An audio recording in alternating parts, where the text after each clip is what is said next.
Salah satu masalah yang tidak pernah ada hentinya di negara Indonesia adalah tawuran remaja. Dampak dan kerugian yang nyata seolah debu yang tak terlihat di mata pelakunya.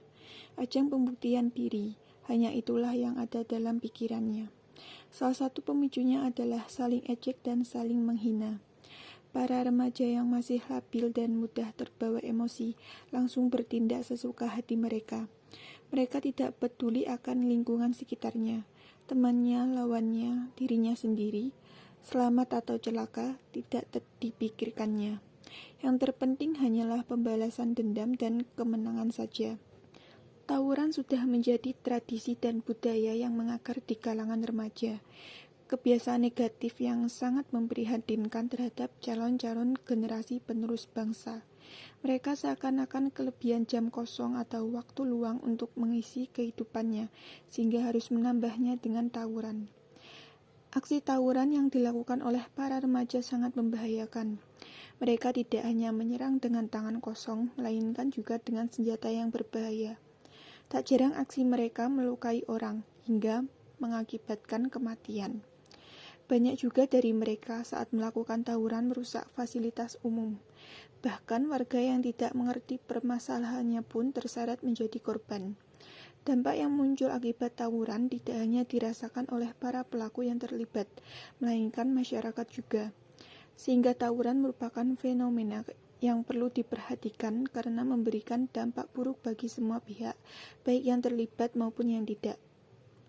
Banyaknya tawuran hingga menelan korban merefleksikan sudah mulai lunturnya nilai-nilai luhur Pancasila. Para pelaku tawuran agaknya sudah melupakan Pancasila sebagai pegangan, pedoman, dan petunjuk arah bagi segala aspek kehidupan dalam bermasyarakat dan bernegara.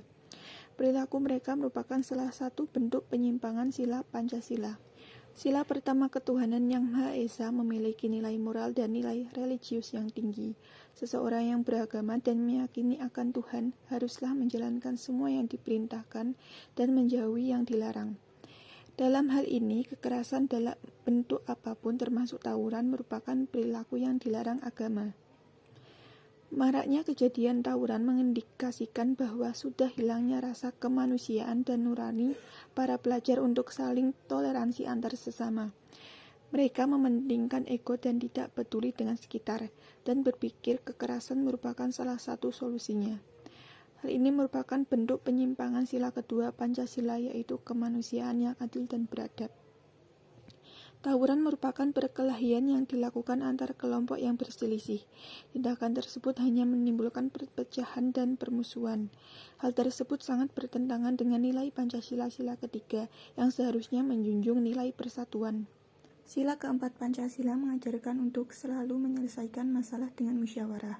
Terjadinya aksi tawuran pasti dilatar belakangi oleh sebuah persoalan yang diperselisihkan antara kedua belah pihak. Mereka yang berselisih seharusnya menyelesaikan masalah dengan berkomunikasi, berdiskusi, dan bermusyawarah untuk mencari jalan keluarnya, bukan menyelesaikan masalah dengan kekerasan. Mereka para pelaku tawuran melancarkan aksinya di jalan raya dan di tempat-tempat umum lainnya, di mana itu adalah milik semua orang. Menggunakan hak milik semua orang untuk kepentingan sendiri dan merugikan kepentingan umum merupakan bentuk penyimpangan sila kelima Pancasila. Untuk mengatasi aksi tawuran tidaklah mudah, perlu keterlibatan dari berbagai pihak, diantaranya orang tua, guru, masyarakat, kepolisian, dan tentunya kesadaran dalam diri orang itu sendiri.